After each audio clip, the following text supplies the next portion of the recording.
Hello, everybody. Welcome to a webinar that is being co-hosted and co-sponsored by the Maryland Online Leadership Institute and Credly. I am really proud to be able to have this discussion with you all and to partner with an amazing organization like Credly, and Juliana Romeo, who represents Credly, will be my presentation partner today. And I've just been, it's been great having conversations with her about what a partnership between the two could look like and how that can benefit those participants who are going to be in the MOLLI residential program.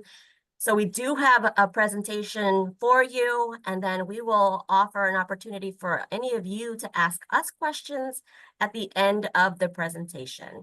But before we do that, let us introduce ourselves. So Juliana, I'm going to ask that you introduce yourself first, and then I'll introduce myself. Perfect. Hi, everybody. It's great to meet you, and thanks again for your time. So I'm Juliana Romeo. I am the account manager for Credly, from Credly for Montgomery College. We have had a relationship with them for quite a few years now. I work with all different organizations in our Credly portfolio, some colleges, universities, some enterprise organizations, associations as well. So really familiar with the digital credentialing space. Credly, as you might know, is now part of Pearson. So we are now part of the larger Pearson suite of products. So you might see our name on some other Pearson products soon, but excited to share a little bit more about digital badging with you all today. Perfect. Thank you, Juliana. And hi, everybody. I'm Shinta Hernandez. I am the director of the Maryland Online Leadership Institute. I am also the dean of MC Online and Academic Support at Montgomery College. So as Juliana pointed out, Credly has been working with Montgomery College, but equally important is that MOLLI and Maryland Online have been talking about a micro-credentialing program for quite a while. And so I thought, wow, this is a wonderful opportunity for us to really consider this type of benefit and partnership with Credly. So without further ado, I think, Juliana, we could probably get started with our presentation. For sure. Yeah, I'll just share screen.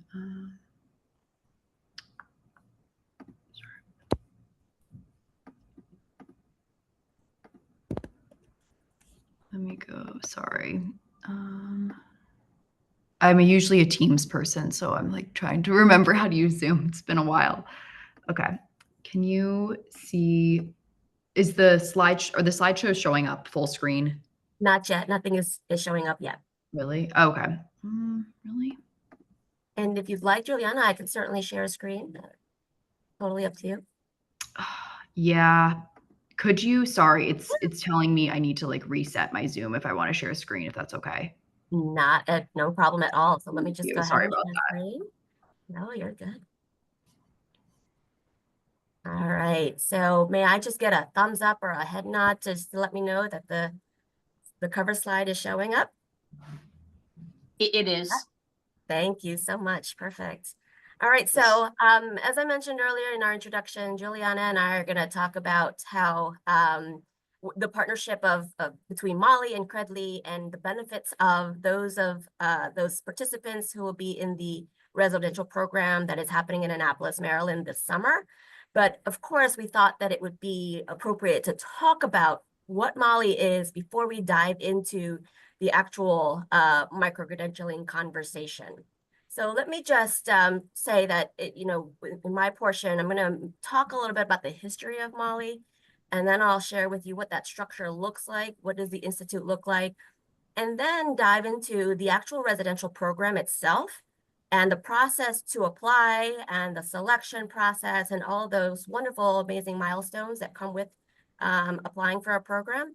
But I also want to share with you along the way what makes MOLLI, the MOLLI residential program, unique and what makes it stand out from other leadership development programs from across the country.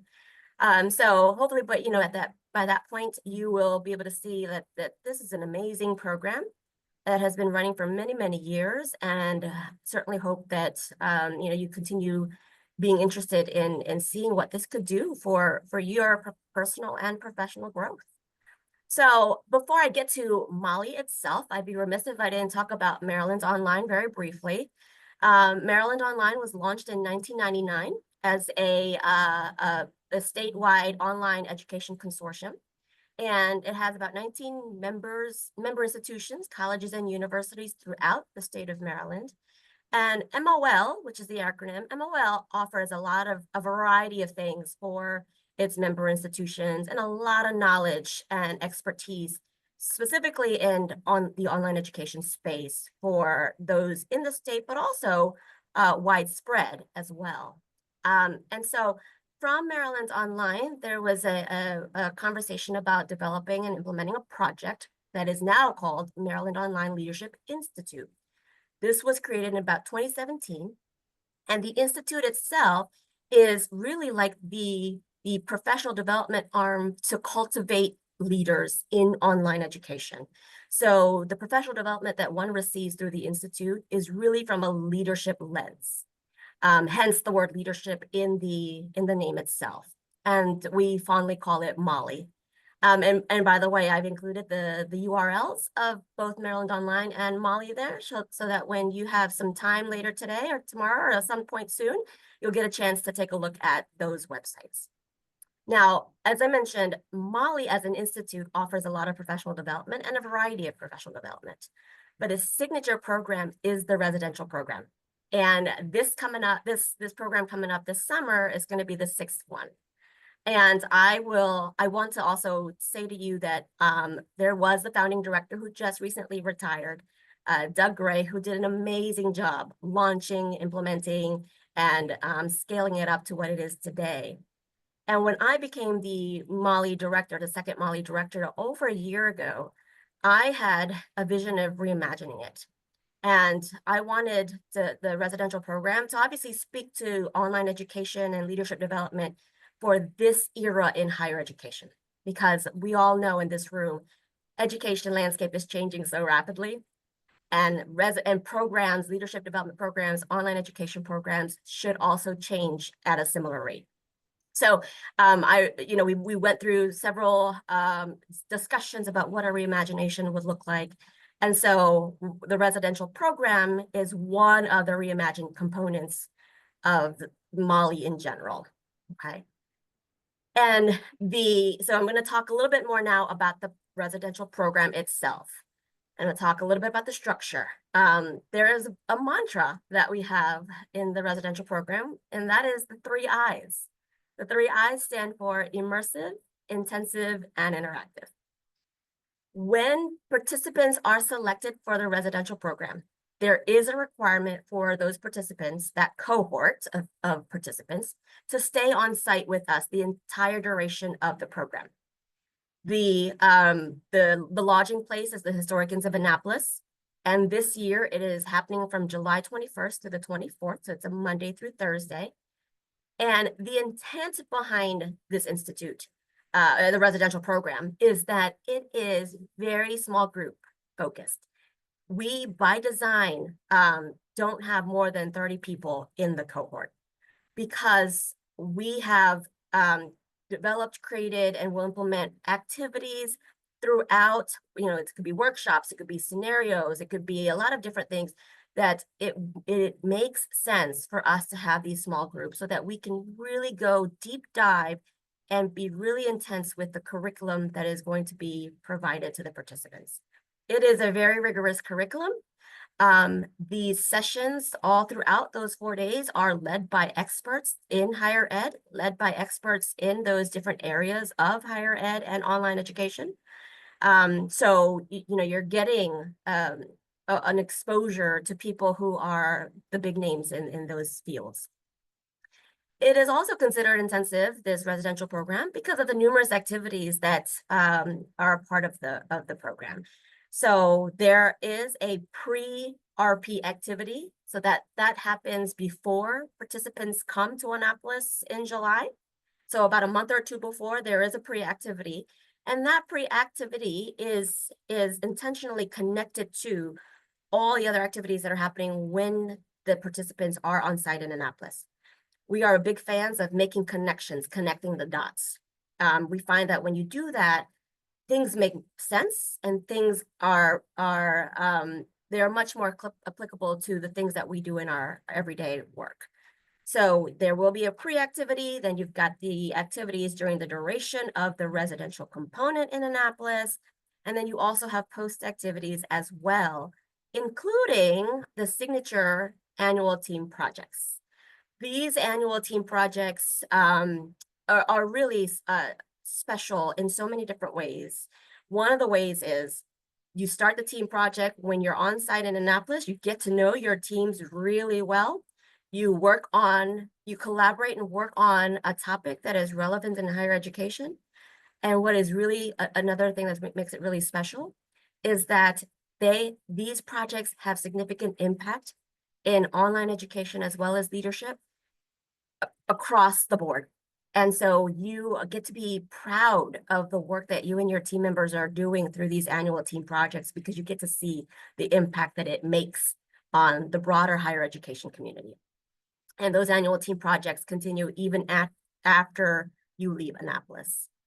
And then the third part of our 3I mantra is interactive. A lot of collaboration, a lot of discussions happen in the residential program. There's a lot of networking, intentional networking that happens in the residential program. This is another reason why we are by design a 30 max type of program. And what we also find to be a special component of the residential program is that when you're there, you establish these lifelong relationships and friendships, and you establish a community of practice that we have heard from from alumni, that they have continued to communicate and work with, collaborate with people who they met in the residential program. So again, these are just some of the things that make the residential program different from other leadership development programs, but also you can see why how it's beneficial. Because when it is small group focused, when it is rigorous, when it is intensive like this, certainly our alumni have shared with us that they were able to get so much out of this experience. Now, I want to share with you the process, because I think many of you are wondering, all right, how do I start? The application was released a couple months ago, so not too long ago. The priority deadline is Friday, April 4th. We do have a final deadline in July. Here in those two middle columns, you get to see the tuition fee for Maryland online member institutions, as well as non-MOL institutions. And what I will also share with you is that you're getting your money's worth in the sense that this is an inexpensive program for a high quality curriculum and experience, and definitely one that we have seen, and it has shown through our data that the impact is long lasting. So tuition includes your lodging, most of your meals, the faculty and the speakers and the experts that will be there with us, as well as all course materials. So when you really compare, because we've done this, when you really compare these prices with other programs, you'll see for yourself that you're getting your money's worth here. And then the last column, I had already shared this with you, just as sort of a timeline of when the pre-activity begins and when the RP happens, which like I said, is July 21st to 24th. And then you've got those post activities that begin even after, or that continue even after you all leave Annapolis. And then the last thing I will say before I hand this over to Juliana is that in terms of our reimagination that I mentioned to you earlier, that's what we're doing with this program, is that for the first time, this is now open to everyone and anyone in higher education all across the world. I mean, the only thing is, as long as you can get yourself to Annapolis in July, you can be a part of the program, assuming you go through the whole application process. So we are really excited that when I had delivered these information sessions in the last couple months, to see people from other parts of the country, as well as Canada, come into the information sessions, that was really, those were special moments. And so, when you have perspectives like that from across the way, you can imagine what kind of learning you'll get from being in the cohort this year. Also new is the mentoring program. There is an optional mentoring program that we will implement. And this actually came out of a survey from the alumni survey. Many people said it would be wonderful to have a mentor. that kind of help them along the way, even after the residential program is over. So we can share more later on about what this mentoring program looks like, but this part is brand new. I also share that there's gonna be an action plan. And this action plan, what it really is designed to do is for participants in the cohort to take in everything that they learn in the pre-activity and the pre-residential program activity, and the activities and knowledge that they gained during their time in Annapolis, and articulating how are they going to apply those things to their title, to their position title, to their role, to their everyday job. And so that really is a way to help document what the participants are going to do after they complete the program. And then lastly, also brand new, and this is where Juliana comes in, as I mentioned earlier in the introductions, a credentialing program. As I mentioned, Maryland Online has been exploring this amazing opportunity for quite some time. And so I'm really happy now that we get to, with MOLLI, have a digital badging program that participants who successfully complete their residential program can acquire. So Juliana, how about I just hand it over to you right now? Perfect. Yeah. Thank you, Shinta. So just a reminder, so I'm Juliana. I'm here from Credly. And I think this is a great segue into digital credentialing because MOLLI's focus is really on not only the future of education, but the accessibility of education. And digital credentialing, as you'll see today, it's a lot about making educational opportunities for all students at any stage of their career, their education, their life. Pearson's mission is to make learning a lifelong process. So really want to start off on that note.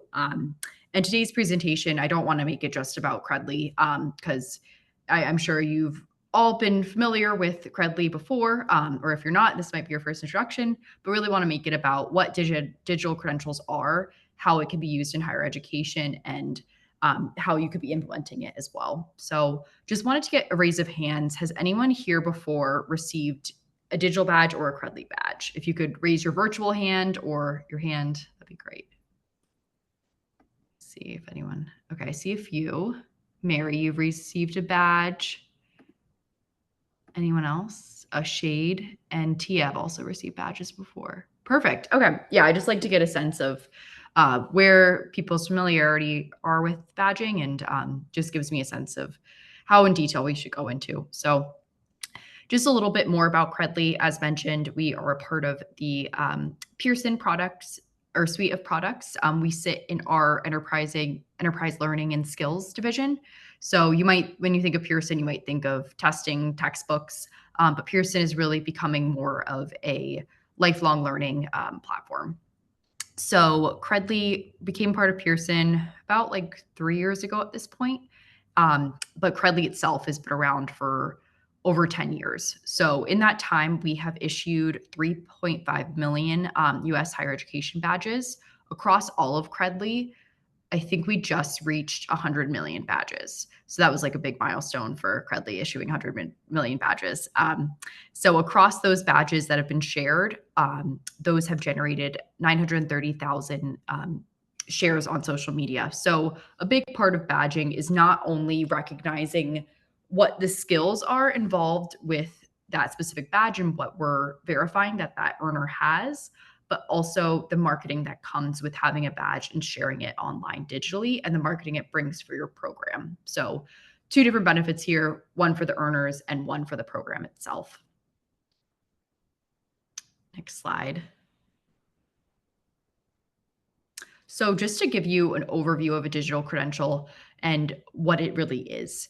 So currently, a lot of the ways students report their own accomplishments is through a resume. So they'll say, I took this course, I did XYZ, I learned XYZ. There's no real way to verify that that student did that and they have those skills in order to do that specific job that they're applying for. So a digital credential is a way to verify that that student has those skills, what they did to actually earn that badge, and what skills are associated with that badge. So stepping away from self-reported information to really building a skills wallet of what badges students have earned throughout their educational career and their professional career. So you can see here is a structure of a badge. This is a Credly badge, for example. Most digital credentials are somewhat similar, but this is just the structure of a Credly one. So you'll see we have the image of a badge. Organizations have a lot of fun making a very custom digital badge with their branding. You'll see the title of the badge, name of the organization, description, the skills associated with that badge, the learning information. So you see, if you see that line there, there's learning foundational. So that means what type of badge it is, what level of learning it is, how long it takes, and whether if it was a paid or free program.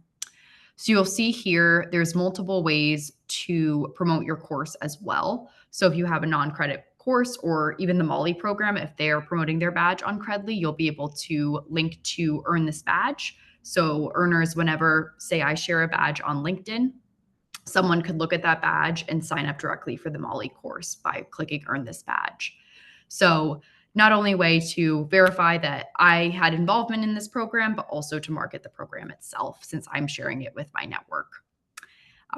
As well, you'll see earning criteria. So that especially for higher education courses is a place you might list out parts of the syllabus. You might list out different course requirements or projects that they've done throughout the semester, different ways you can structure it, but really just showing what proves that this student has these skills and that they've qualified for this badge. Yeah, next slide. So really looking at benefits for higher education, there's a few different ways you can badge in higher ed. One is the typical use case, which would be for badging for students. We also have organizations that badge for faculty. So badging for professional development at a faculty level. So you can reward your employees and your faculty and staff for their efforts at the university. But few different benefits with digital badging in higher education. One is you're really securing your reputation as a university through having a digital credentialing program. So you're saying, we truly believe in our programs and we want to promote them online and show that our students have these specific skills. So Credly, one thing I really love about Credly, it's a open platform. So if you're ever on credly.com, you can search for any other organization's page. So if you want to look at Montgomery College or any other university, you can look at their badges. You can see what their programs, their offerings are, and you don't even need to log in. So it's very accessible to see other programs, but also promote your own. So supporting student growth and opportunities. So this really goes back to that idea of resumes are very self-reported. So by having a digital credentialing program for your students, you're not only saying we value your work, but we also want to give you a way to prove that you have these skills. Because I think the gap right now between education and professional world is really showing where can these educational skills fit into the professional world. So by having these tangible skills that students earn, and it's in a way that they're probably going to continue to earn badges in their career, they're really building a portfolio of skills. Also strengthening employer relations. So a lot of programs, they have specific partnerships with colleges or with local employers. So let's say Montgomery College, for example, if they had a program with a local employer in the Maryland area, they could have a badge for students who participate in that employer program.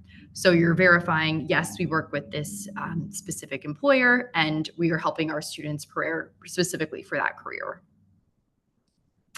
You're also able to grow non-degree programs. We have a lot of non-credit programs on Credly as well. So creating different incentives for students to join those and create opportunities for lifelong learning as well.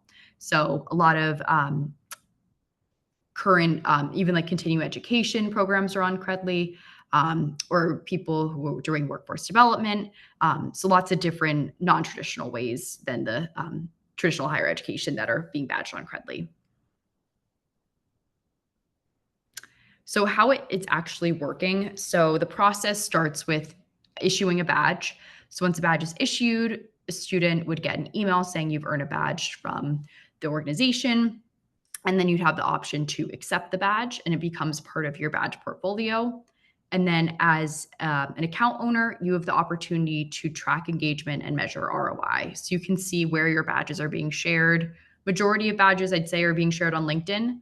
You can also see the engagement that you're getting on LinkedIn. You can see who's liking and commenting, seeing what amount of clicks are coming back to your Credly site. So you can see really the return on investment with the amount of badges that are being shared. And honestly, it's a lot of natural marketing because let's say I share a badge and sometimes it's anywhere from 10 to 20 people per badge that are going back to your site. So if you think about it, a lot of way people find new information right now is through word of mouth. So if I see one of my friends is involved in a program on LinkedIn and I click on their badge, I'm more interested because I know it's verified by my friend who has already taken this course. So what to badge for? This is definitely a question I get a lot. We like to structure it into 4 different categories. So this kind of goes from left to right in terms of typically the amount of time spent during this badge. So on the left, that'll be more experience-based. It's something that is not measured. It might be an event, a participation, if you have a membership, a volunteer, recognition projects, hackathon, something that you don't have to take a specific test to go through. It's more self-participation, but you're still verifying that I took the time and effort to be involved in this. But typically a employer might see something like a certification, which takes a lot of time. They might weigh that more heavily in your badge portfolio. So learning, that might be membership can fall into both. Sometimes it just depends on like the level of time. It could be professionalism. If you win an award for leadership, if you win a professional development award, if you have a certain competency or a product knowledge. So really saying that, yes, you do have these skills and we know that you have learned these things, but yet again, it doesn't have that test involved with it. So validation, these are more cut and dry ways to provide or show that someone has a badge. So usually an assessment would be involved or some sort of portfolio that someone had to create. There had to be a peer review. They had to go through a certificate program. And then lastly, certification. This is something that's recognized in whatever industry that certification is in. So that might be the, for example, PMI, their Project Management Institute, their PMI badge as well. It might be SHRM. So a lot of different certifications that are on Credly. So that was the end of the overall of Credly, but I know it was a lot of information. So I just wanted to leave some time for questions and how you guys might envision badging for your courses. Because I know I saw in the chat a lot of you are professors. So love to hear what your questions might be on digital badging on a day-to-day basis.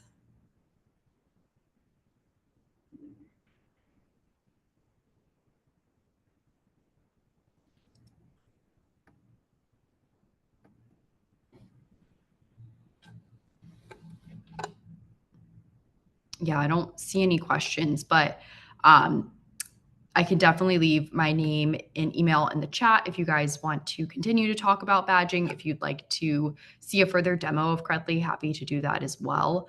But digital credentialing is really taking off in higher education. So definitely recommend just taking the time to research what your options are, what your university is providing. Sometimes universities, I know Montgomery College already has a program. So you can already get involved with that and start badging for your courses.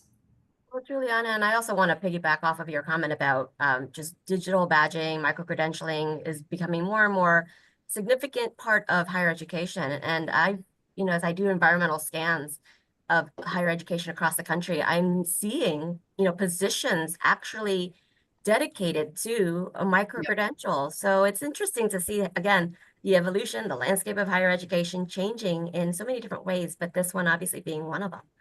Definitely. Yeah, I work with organizations, universities that have specific departments just for micro-credentialing. So it's really becoming a crucial part of growing an organization and growing a university. I have a question that might be putting you on the spot too much, both of you, but especially Shinta, but Shinta, have you had a chance to think through what might be some of the components of a badge for MOLLI participation in the residential program? And I don't know, maybe it's too early, but perhaps you've had a chance to talk with her about it. Yeah, so I'm glad you asked that question, Julie. And I will say just up front, just like anything that is related to the program, we're always, exploring, having discussions, revisiting it again, kind of tweaking and twisting as we go until we actually deliver the product in the summertime. But certainly some of the most essential components that we think could go into this badging component would be the components of leadership. Right. So looking at the communications competencies, the critical thinking competencies, the transformational competencies, visionary competency, and kind of packaging that up together so that it is something that when a participant receives a badge, those elements that go underneath this larger umbrella of effective leadership will be showcased through that part of the badge. So there's that one piece. And then there's also the other piece, which is the online education competencies. And so when we look at the curriculum, we'll sort of tease out those essential components of online education leadership, and then put it all together and figure out what that package is going to look like. And then put those two kind of together, it's almost like a puzzle. And then those two elements become your one badge. So I know that's not necessarily so in other words, we don't have yet a final product yet, but we are having those conversations. I thought, Juliana, thank you for your presentation. It was very, very helpful because I'm a newbie to badging, but getting back to what Shinta said for a moment, Shinta, I guess you could visualize, and maybe this is incorrect, but just throwing it out there, that there might be more than one badge coming out of the residential program for different components. One, for example, for the completion of the program itself, another perhaps related to the team project. So that would be possible. It's allowed, right? I don't know what the rules of badging are, but I was just envisioning that could happen. Yeah, and the rule of thumb is really as long as each badge has its own separate value, then it's worth the time. Especially in a program like that, there could be a badge for I don't know if you do awards for like the best. I know you did like your projects, or you do mentorship badges for the mentors that are involved. There's really different ways, and it helps students, or in your case, employees, build out their badge portfolio as well. And Juliana, I wanted to just add to that. So yes, we do awards in these in the residential program. The inaugural award was last year, where 2 recipients received that award, and it's a peer nominated, peer reviewed type of award, which makes it even more special, I think. Yeah, for sure. Yeah. So Julie, there are multiple opportunities for various badges to be distributed coming out of the residential program. And I saw a question in the chat too about other colleges in Maryland that we're working with. We work with University of Maryland. I'm just going to pull up their organization page if you want to look at their badges. We also work with Bowie State. Am I pronouncing that correctly? Bowie. Yes, I actually live in the DMV, so I should know that better. We work with University of Maryland Eastern Shore as well as is Coppin State in Maryland? Mm-hmm. Yes, we work with Coppin State as well. And we just started working with Johns Hopkins as well. I asked that question because Maryland Online is a consortium with 19 institutions. So I was wondering, yes. Always keep the ear out because we like to collaborate on things. So this could. For sure. Yeah. So I'm going to put them University of Maryland. This is their business school program, but they have a few programs that I'm just going to put in the chat. Yeah. Again, a question that is from somebody who's a newbie. Are there any standards in badging, for example? Would there be an instance where something is too insignificant to an achievement is too insignificant to be badgeable? And how does that work? Yeah, and that's a great question. It's something me personally I had to like wrap my head around as well, because Credly, we don't see our role in digital credentialing as the decider of what is badgeable. I think we've gotten some pressure to be that acting body, but we don't really see our role that way. We want to be the one to provide the platform, but we don't want to be the one to say, is this badgeable or not? It really is up to the organization itself. But I will say you will see your ROI change depending on the value of the badge. So you can, in the platform, you can see, is my acceptance rate? That's one of our metrics of success, your acceptance rate. So your acceptance rate is going to be a lot higher for badges that are super valuable. But if it's something that people don't see as badge worthy, you'll probably see a lower acceptance rate. So it's something in the beginning of your program you can play around with and see, okay, like what are my lines of what a badge actually should be? And you can develop your governance of your program. So what really would be a badge? But your metrics are really going to show what your earners are valuing, because they'll be sharing it, they'll be accepting it, they'll be proud of it. Thank you. That's helpful. Yeah. And then also I just found the UMBC training centers. They are on Credly as well. If you want, they have some actually really cool badges. I love they have a great badge template as well, if you want to take a look at those images.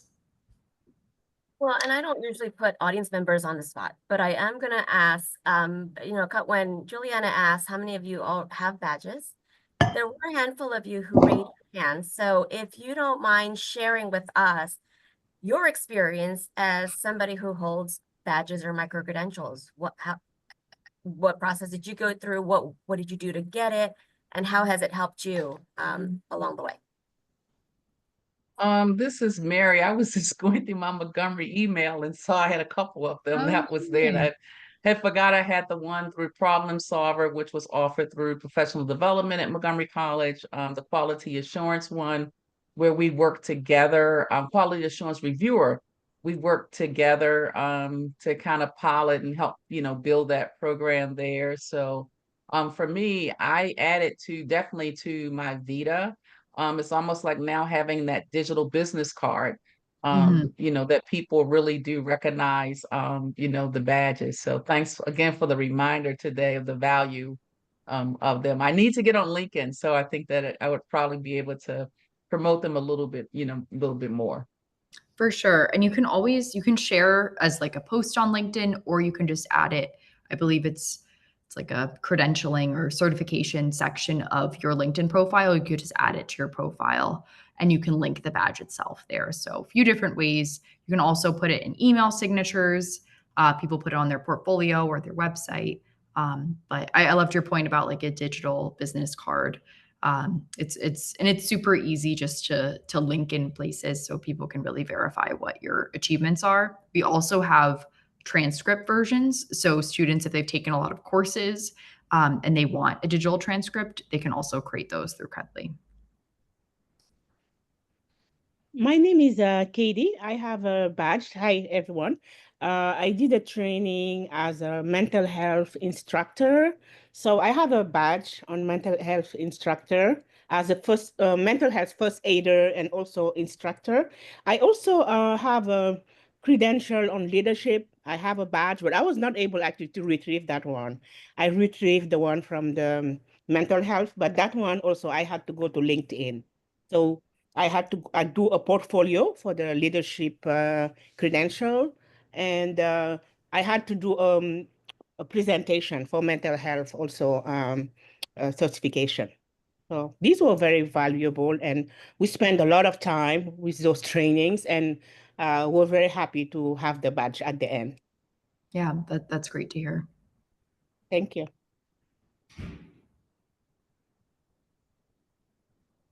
Great. Thank you, Katie and Mary, for sharing your experiences as badge earners and holders. Great. And you can use Credly, I like to say, like as a search engine. If there's ways you want to grow in your learning as well, our platform is fully searchable. So you can just search by skills, or if there's a program you're interested in, if you have a specific training you want to take, a lot of them already badge on Credly. So you can see how to sign up for the program through there. And you can just type in skills too. We have a whole section with, let's say you want to learn more about leadership. We have a whole leadership page, and there'll be a list of related badges for next steps.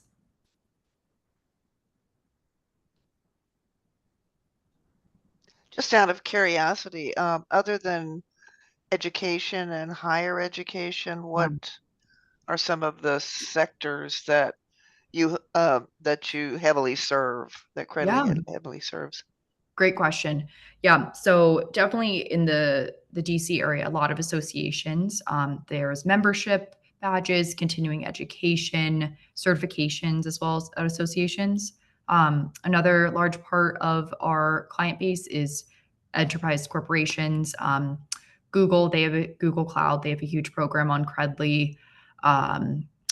Microsoft, Concentrix, Meta, a lot of the big organizations out there. So if you search for any of them on Credly, it's very interesting to see what they've built out. Some of my clients are based in Europe, so it's really all over the world that we serve our clients. And you do seem to be perhaps the most well-established player in this space, so to speak. For sure. Yes. Yeah. I definitely think we've been around for the longest Yeah. and maybe the best name. Yeah. Industry leader. For sure. Yes. Yeah.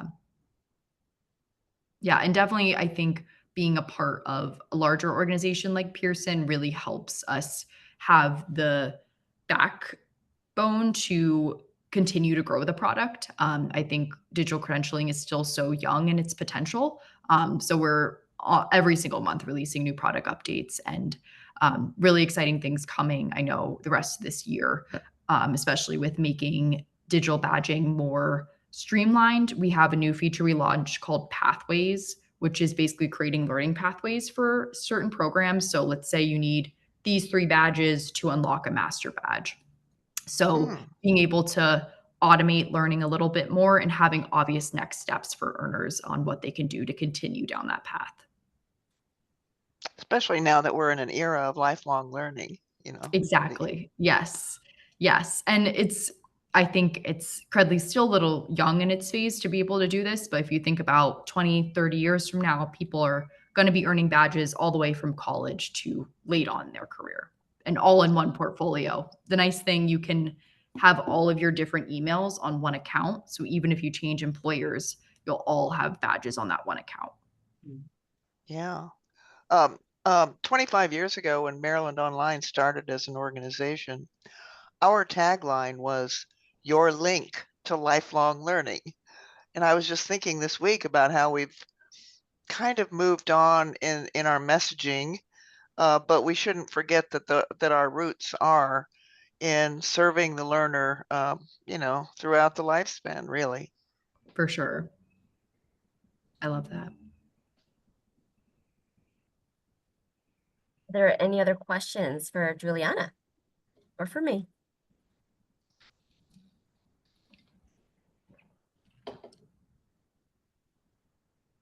All right. Well, I am going to share in the chat the Maryland Online Leadership Institute website. And from that main site, you will see different tabs. There's a tab called Residential Program. When you click on it, it will give you the information about the program itself, very similar to what I gave you, but more details. And then in that same tab, you'll see the application button. So when you click on apply here, I think it's what it says, or apply now, it should lead you to it will lead you to the application itself. Yeah. And I'll put my name and email in the chat as well. So if anyone has questions on badging, happy to send over resources. If you'd like to see a demo as well. And I'm happy to connect you with the main admin we have for the Montgomery College program if you'd want to get started for your courses. Thank you so much. Yeah, it was great to meet you all. I really appreciate your time and happy to be here as a resource. So, yeah. Thank you so much, Juliana. We appreciate your time, your energy, your expertise. And you and I will continue working on developing these badges for the residential program. For sure. Thank you, everyone. If there are no other questions, we can stick around. If there are no other questions, we shall see you soon. And I do hope that I see applications coming through. All right. Thanks, everybody. Have a good one. Yeah. Bye. Bye-bye.